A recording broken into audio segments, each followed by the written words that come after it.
No one on Earth noticed the stars change color that night, except the humans who were trained to watch the sky. Satellites screamed warnings.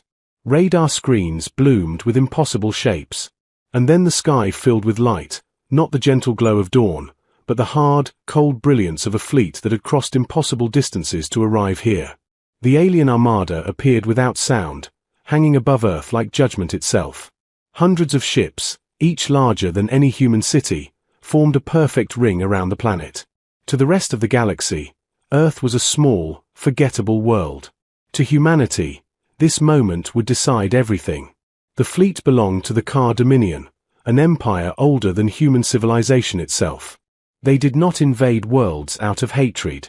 They conquered because it was efficient. Their queen, Empress Velith, was known across the stars as the Silent Crown, merciless, calculating, and undefeated. Officially, her arrival was labeled a diplomatic assessment. In reality, it was an inspection before conquest. Velith descended to Earth under layers of shields and weapons so advanced they bent physics around them. Her landing site was a fortified human outpost built into a mountain range. Steel, concrete, and stubborn hope pressed together. The air smelled of rain, fuel, and fear. She expected weakness. She expected panic. Instead, she found order. Human soldiers stood in neat lines, their hands steady despite the alien ships overhead.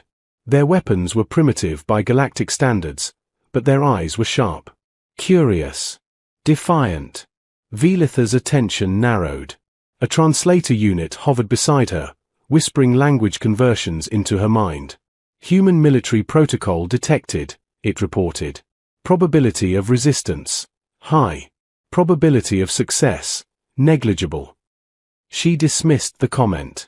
Numbers did not frighten her. Humans, like all others, would break. A human officer stepped forward. Tall. Broad-shouldered. His uniform was worn, patched more than once. His name tag read Sergeant Elias Rowe. "Welcome to Earth," he said calmly. "We hope your stay is productive." Several of Velith's guards shifted, offended by his tone. No kneeling. No submission. Just a statement. Interesting. Due to an unexpected systems failure aboard the Car flagship, a claim Velith suspected was exaggerated, temporary quarters were required on the surface. The base scrambled. Officers argued. Logistics collapsed.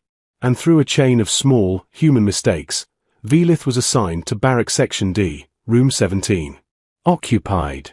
Elias Rowe was brushing his teeth when the door slid open. He froze, toothbrush halfway to his mouth. The alien queen stood in the doorway, taller than any human woman, her presence filling the small room like gravity. Her armor shimmered with living metal. Her eyes glowed faintly, not with anger, but calculation. They stared at each other in silence. Elias lowered the toothbrush slowly. "So," he said, choosing the worst possible word. "This isn't normal."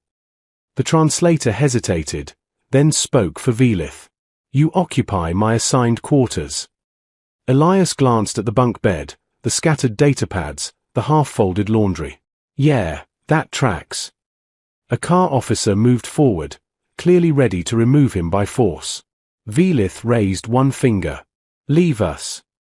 The order stunned everyone, including Elias. The door closed. Silence returned, thick and strange. "You are not afraid," Velith observed. Elias shrugged. "Oh, I am. Just learned it doesn't help much." She studied him closely. Humans were physically fragile compared to her kind. But there was something in his posture. A quiet readiness. The kind she had seen only in veteran commanders and doomed heroes. "This arrangement is temporary," she said. "Most things are," Elias replied. "You can take the bed. I'll take the chair." Velith had slept in war rooms, command chambers, and sanctums of power. Never in a room this small. Never with an enemy this close. Saturday. That night, the galaxy shifted, though no one knew it yet. Elias spoke first, out of habit more than courage. He talked about Earth. About storms and cities and people who argued endlessly yet stood together when it mattered. He did not plead. He did not threaten. He simply talked. Velith listened. She learned that humans named stars. That they sent fragile machines into darkness just to see what was there. That they joked in the face of extinction. When the lights dimmed, she remained awake long after Elias fell asleep in the chair, arms crossed, ready even in rest. For the first time in centuries, the silent crown felt something unfamiliar. Curiosity. She returned the next night. Officially, it was to continue her assessment. Unofficially, she wanted to understand why one human soldier, in one small room, had unsettled her more than entire fleets ever had. By the third night, her advisors noticed her absence. By the fourth, rumors spread across the Car Dominion. By the fifth, Empress Velith no longer asked for room 17. She simply went there. And somewhere deep within the vast, calculating mind of an alien queen, a dangerous realization began to form. Humans were not weak. They were unpredictable. And that made them terrifying. By the sixth night, the human base had developed a new routine. Not a written one. Not a scheduled one. A whispered one. Guards at the end of Barracks Section D stopped asking questions. Engineers learned not to look up when a shadow passed under the security lights. Even the base commander, an old general with a face carved by too many wars, pretended the late-night hallway cameras were glitching. Because every night, at almost the same hour, the most dangerous ruler in known space walked into the smallest room on the base. Room 17. And every night, Sergeant Elias Rowe made space for her as if she were just another soldier needing a quiet place to breathe. Velith did not understand it. She understood fear. She understood obedience. She understood surrender. But this was something else. In the Car Dominion, proximity meant ownership. Sharing space meant control. Privacy was a luxury reserved for the powerful, and even then, it was guarded by blades and suspicion. A queen did not sit in a cramped human room while a human remained alive beside her. Yet here she was. Elias did not bow. He did not kneel. He did not speak to her like a god. He spoke to her like a person. That made him either the bravest human alive, or the most foolish. Velith had expected him to change after the first night, to become careful, flattering, desperate. He didn't. Instead, he offered her the chair again, as if it mattered. He set a cup of bitter coffee on the desk without asking if she wanted it, then said, "Don't drink it if you don't want to. It tastes like regret." Velith lifted the cup, sniffed it, and took a slow sip. Her expression remained calm, but her eyes narrowed as if she had been challenged to a duel. "This is poison," she declared. Elias nodded. "Yeah, but it keeps you awake." Velith stared at him for a long moment. Then, to the shock of her own instincts, she let out a small sound that might have been the beginning of a laugh. She came to the room with questions. At first, they were sharp and tactical. "How many nations control your planet?" Elias leaned back on the chair, careful not to look relaxed. "Depends on the day." "That is not a number." "It's the truth," he said. "We argue a lot. Sometimes we fight. But when a bigger problem shows up, we do this weird thing where we stop being stupid for a little while." Velith did not respond immediately. Her mind raced through probability trees. Civilizations that argued were weak. Civilizations that fought each other were fractured. Civilizations that unified only under threat were unpredictable. She hated unpredictability. And yet, she kept coming back. Tonight, Elias had a small device on the desk, a hand-built radio receiver with wires exposed like nerves. He adjusted it with careful fingers, listening to static. Velith watched. "What is that?" "Old tech," Elias said. "Doesn't matter if your fancy systems jam everything. If there's a signal, you can hear it." Velith's eyes sharpened. "You anticipate jamming." Elias shrugged. "We anticipate everything." She leaned forward slightly, studying the device. "Your people are primitive." Elias smiled without humor. "That's what everyone says right before we surprise them." The words landed between them like a coin tossed onto a table. Not a threat. Not a boast. A warning wrapped in casual tone. Velith should have reported that. She should have requested higher caution protocols. Instead, she asked, "Explain." Elias tapped the radio lightly. Most species build one way. They climb one ladder. If the ladder breaks, they fall. Humans build 5 ladders and argue about which one is best, then duct tape all of them together and somehow reach the top. Velith stared at him as if he had spoken an alien proverb. That night, she didn't talk about conquest. She talked about curiosity. "Why do your kind explore?" she asked. "You possess one world. It is already difficult to maintain. Why reach into darkness?" Elias looked at the ceiling, as if the metal panels were the night sky. "Because it's there," he said simply. "Because we want to know. Because we've always been like that. We climbed mountains before we knew why. We crossed oceans before we knew what was on the other side.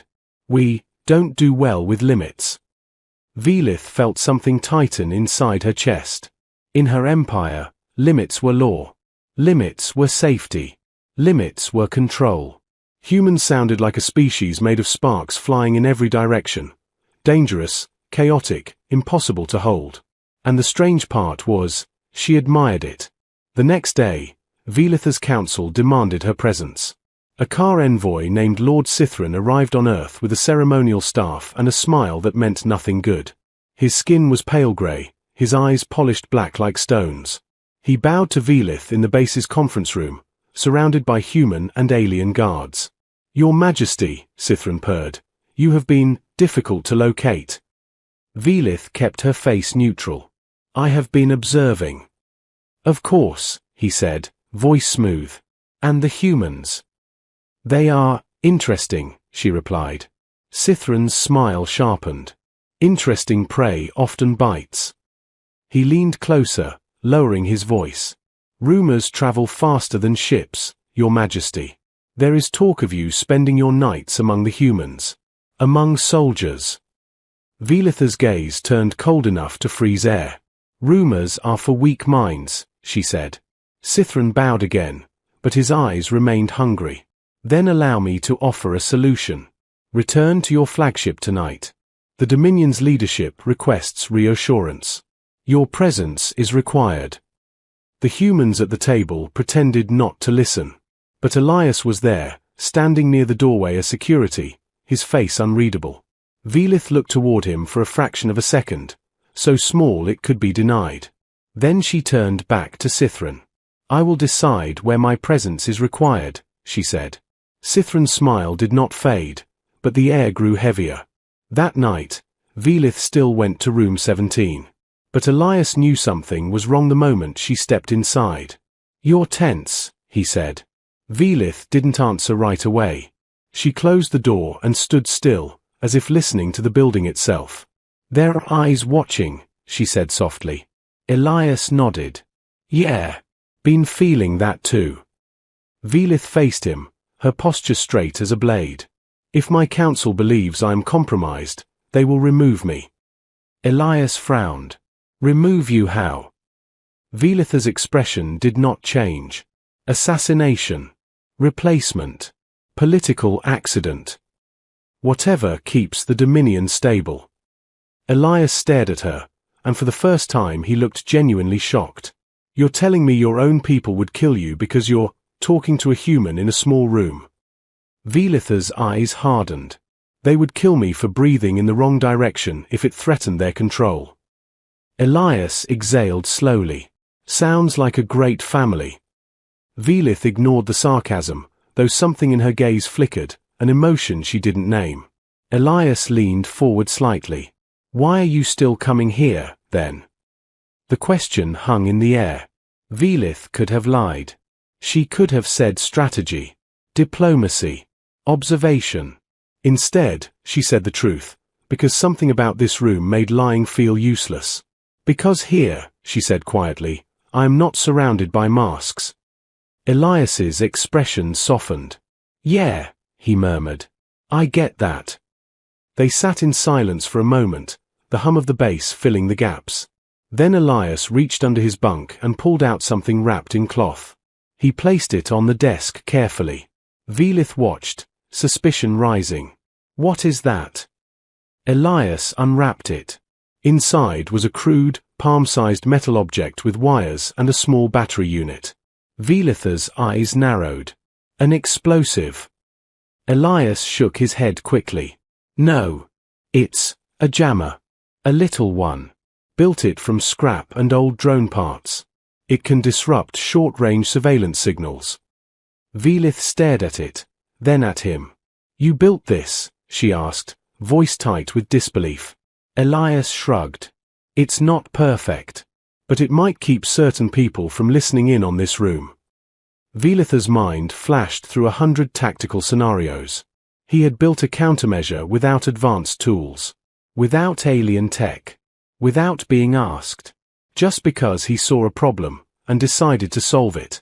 A strange warmth spread through her chest again. Dangerous, unfamiliar. Humans were not just unpredictable. They were adaptable. They could make weapons out of trash and courage.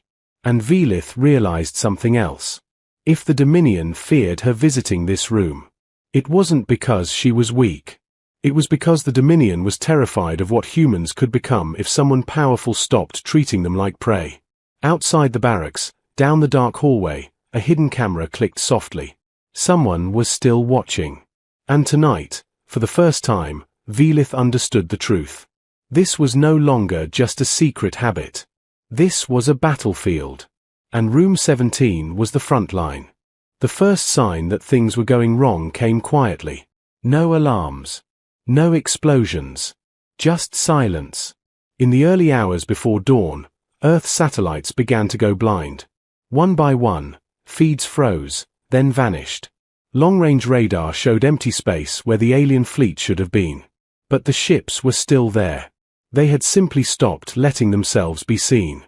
Deep inside the mountain base, Queen Velith stood in Room 17, staring at Elias's small jammer humming softly on the desk.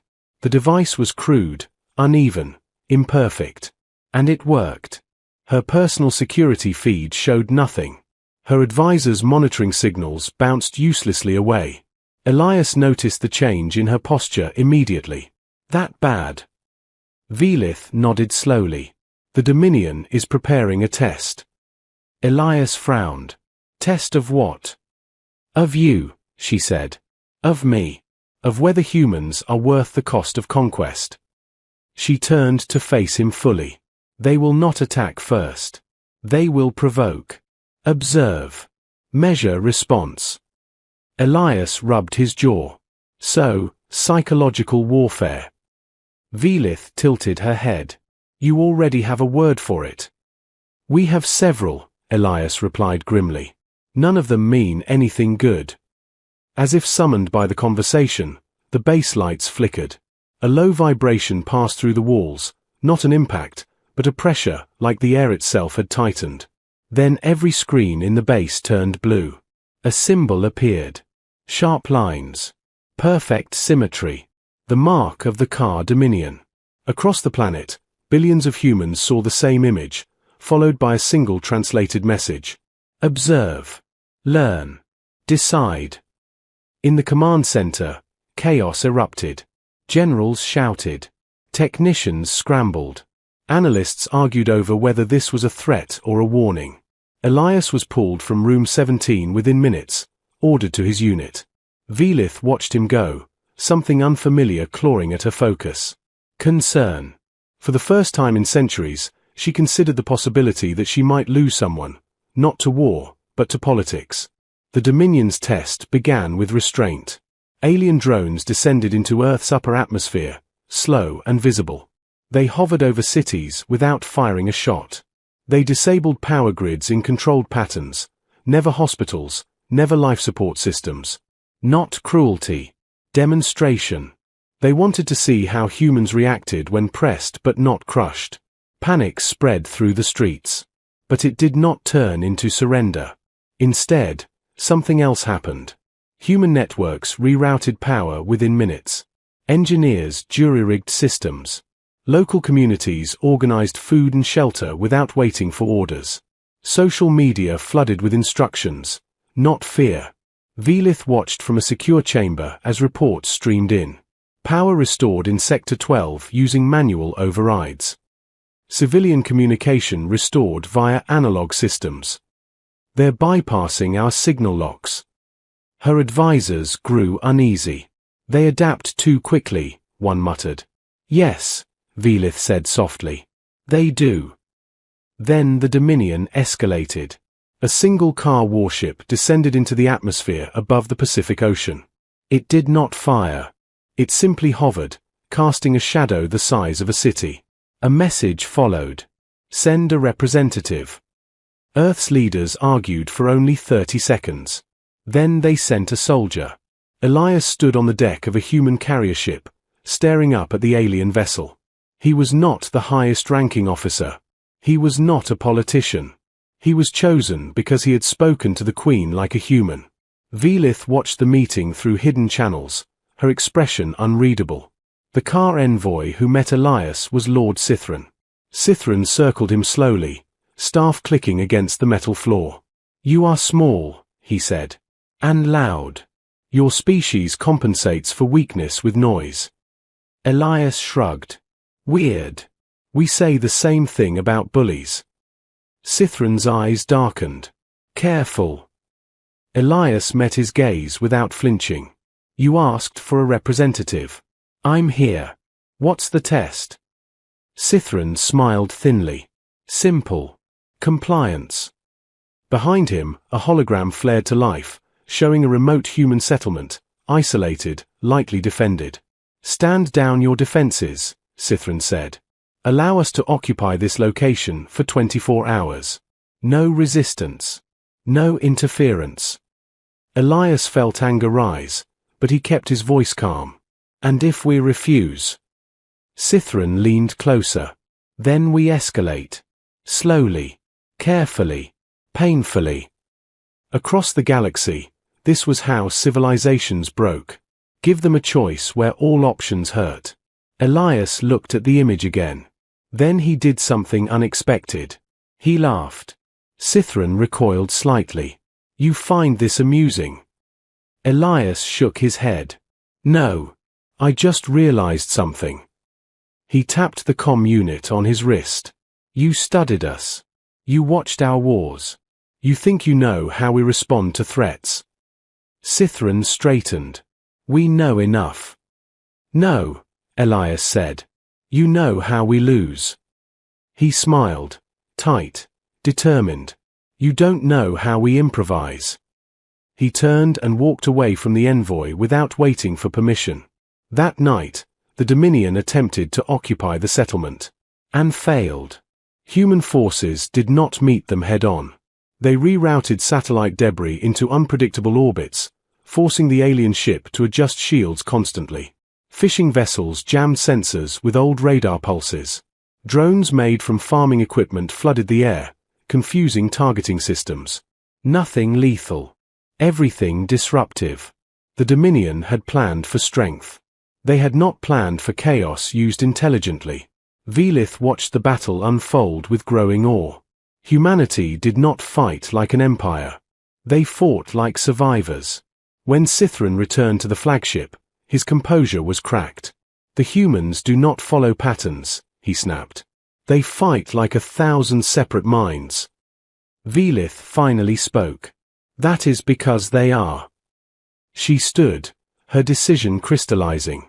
You wanted a test, she said. You have your result.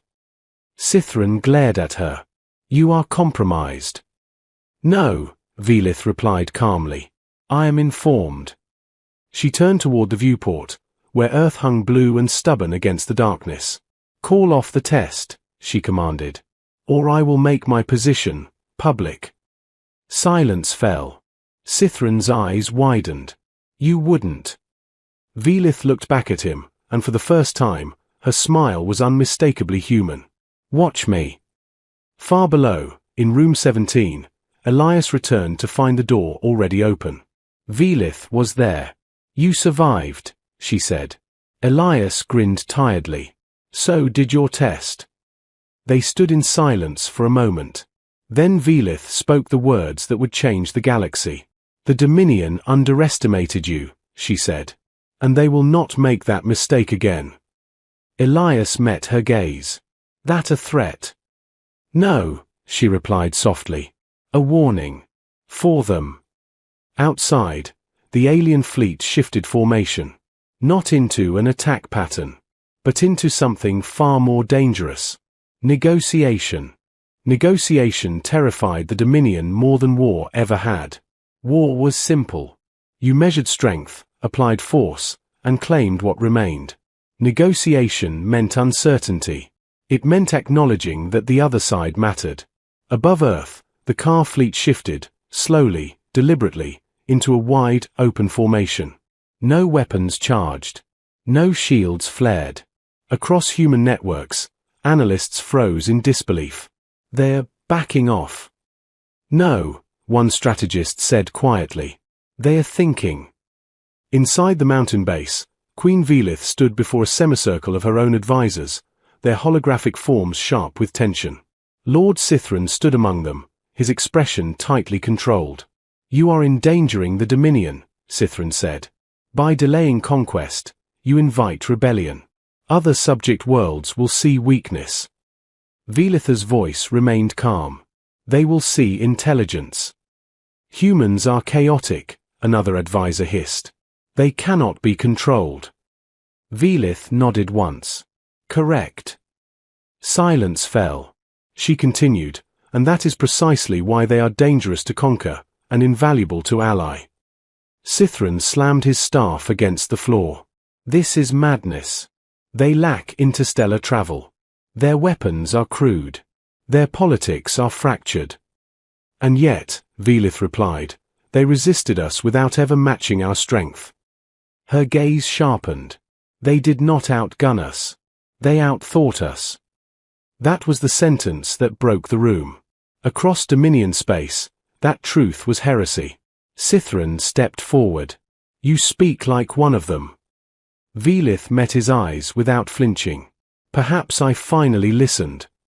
Sithran's smile returned, cold, satisfied. Then you leave us no choice. The holograms flickered. Half the council vanished. Velitha's guards stiffened as warning signals screamed through her armor. A coup, she murmured. So predictable. Sithran's voice echoed from hidden channels. By authority of the High Conclave, you are relieved of command. Effective immediately. Outside, several Dominion warships rotated, guns aligning not toward Earth, but toward Velitha's flagship. Elias felt the change before anyone explained it. Human sensors lit up. Energy spikes surged across space. Something's wrong, he said into his comm. This isn't aimed at us. Velith closed her eyes briefly. Then she made her choice. Elias, she said softly, activating a secure channel only the jammer could protect. I need you to listen carefully. He straightened. I'm listening. My people will attempt to remove me. If they succeed, Earth will be conquered within a standard cycle. Elias clenched his jaw. Then don't let them. Velith opened her eyes. I cannot fight the Dominion alone. There was a pause. Then Elias said the most human thing possible. Good. Because you won't be. Within minutes, human command was briefed. No speeches. No panic. Just a simple realization spreading through the room. The alien queen had chosen them. And if the Dominion won, humanity would pay the price.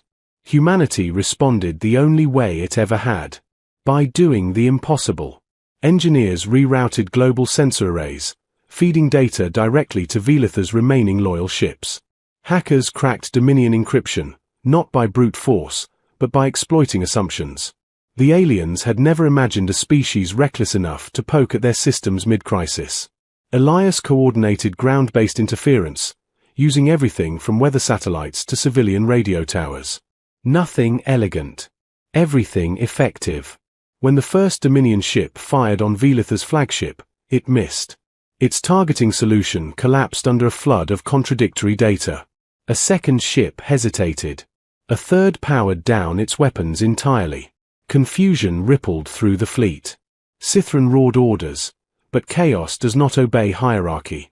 Velith stood on the bridge of her ship, watching human ingenuity unfold across her displays. "They're rewriting the battlefield," one officer whispered. "No," Velith corrected. "They're redefining it." Elias's voice came through again. "We can't win a straight fight. But we can make this so expensive they'll think twice." Velith smiled grimly. "You already have." Then Cythron made his final move. He transmitted a message to Earth. A live feed. Children. Civilians. The same settlement he had threatened before. "Stand down," his voice boomed across human networks, "or we erase them." Silence swept the planet. Elias stared at the screen, fists clenched. Velitha's eyes burned with fury. "This," she said coldly, "is why the Dominion must change." She opened a channel, public, unfiltered, broadcast across both civilizations. "Cythron," she said, her voice carrying the authority of centuries, "you claim to protect order. Yet you threaten innocence." Cythron sneered. "Order requires sacrifice." Velitha's reply was instant. "Then you are unfit to decide who pays it." She transmitted Dominion internal records, war crimes, suppressed revolts, erased worlds, straight into human networks and beyond. Every subject species saw the truth at the same moment. The Dominion did not rule by strength. It ruled by fear. And fear had just lost its shadow. Across the fleet, hesitation spread. Crews questioned orders. Captains delayed firing.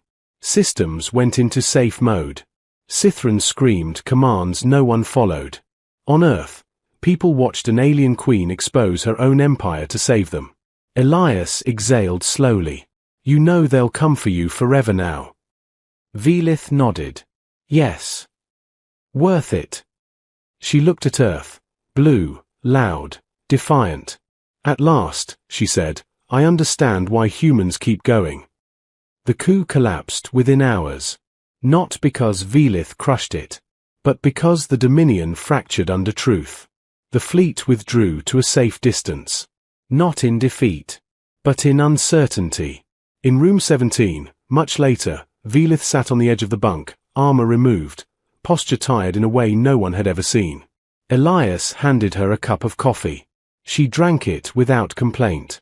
"I have no empire now," she said quietly. Elias shrugged. "Empires are overrated." She looked at him, something soft behind her eyes. "What do humans do when everything familiar collapses?" He thought for a moment. "We build something new." Velith nodded slowly. Outside, the stars watched. And waited. The universe did not change all at once.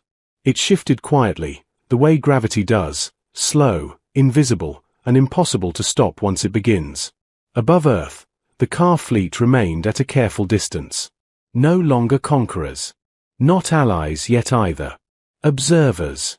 Watchers. Uncertain. Uncertainty was new to them. For Queen Velith, uncertainty had become a companion. She stood on a human observation deck, looking down at Earth's curve. Blue oceans. White clouds. A fragile world that should have broken long ago, but never did. "You could leave," Elias said beside her. "Disappear. Start over somewhere far from Dominion space." Velith shook her head slowly. "Running is what tyrants do when their systems fail." She turned to him. "I intend to finish what I started." Within days, signals arrived from across known space. Subject worlds of the Dominion began transmitting messages, not to the High Conclave, but to Earth. Requests. Questions. Hope. They had seen the records Velith released. They had watched humans stand unbroken before impossible power. They had seen an empire hesitate for the first time in its history. And they understood something vital. If humans could resist the Dominion without matching its strength, then maybe others could too. Human leaders were overwhelmed. "We're not ready for this," one said. "We don't even have faster-than-light travel." Velith answered calmly. "Neither did you when you first looked at the stars." Humanity did not respond with domination. They responded with collaboration. Scientists worked alongside alien engineers who defected from the Dominion. Human problem-solving met alien precision. Old assumptions shattered on both sides. Within months, humanity achieved what should have taken centuries. Not because they were smarter, but because they were willing to try everything. Prototypes failed. Explosions happened. Arguments erupted. And then, progress. The first human-built jump-capable vessel activated its drive above Earth's moon. It was not elegant. It was not beautiful. It worked. Across the galaxy, that moment echoed louder than any weapon. The Dominion fractured further. Some worlds declared independence. Others demanded reform. The High Conclave dissolved under pressure it could no longer suppress. A new council formed, tentative, fragile, afraid. They invited Velith. She accepted, with one condition. Humans would be present. Lord Sithran was not. He vanished into the dark, remembered only as a warning. The first interstellar assembly that included humans was chaotic. Loud. Messy. Perfect. Aliens argued in structured patterns. Humans interrupted, questioned, challenged. They brought ideas no one liked at first. Transparency. Shared defense. Mutual limits. The galaxy resisted. Then it remembered the Dominion. And agreed. Elias watched it all from the back of the chamber, arms crossed, still wearing a soldier's uniform that had never been meant for moments like this. Velith stood at the center, not as an empress, but as a representative. She spoke simply. Empires fall when they forget why they exist, she said. The Dominion forgot that power is not control. Her gaze swept the room. Humans reminded us that power is choice. Silence followed. Then agreement. When it was over, Velith found Elias waiting by the observation window. "Well," he said, "you just helped rewrite galactic history." She smiled faintly. "So did you." Elias shook his head. "I just talked. Built a jammer. Refused to be scared." Velith stepped closer. "That is how humans change the universe. Quietly. Stubbornly. Together." Earth did not become an empire. It became something rarer. A reference point. When disputes arose, species asked, what would humans do? Not because humans were perfect, but because they had faced extinction and chosen cooperation without surrender. Years later, long after the fleet had gone, Room 17 still existed. The base had been rebuilt, expanded, modernized. The room remained small. Elias stood inside it one last time before transferring off-world. The chair was still there. The desk still scratched. The air still smelled faintly of bad coffee. Velith joined him. No armor, no guards. "This room," she said softly, "changed everything." Elias smiled. "Yeah. Funny how that works." She looked at him, eyes reflecting stars no human chart had yet named. "My people once believed humanity would kneel," she said. "Instead, you taught us how to stand." Outside, a human ship lifted toward the stars. No longer alone, no longer afraid. The universe had tested humanity. Humanity had answered, not with domination, not with fear, but with creativity, resilience, and the courage to say, "We belong here." And this time, the stars agreed.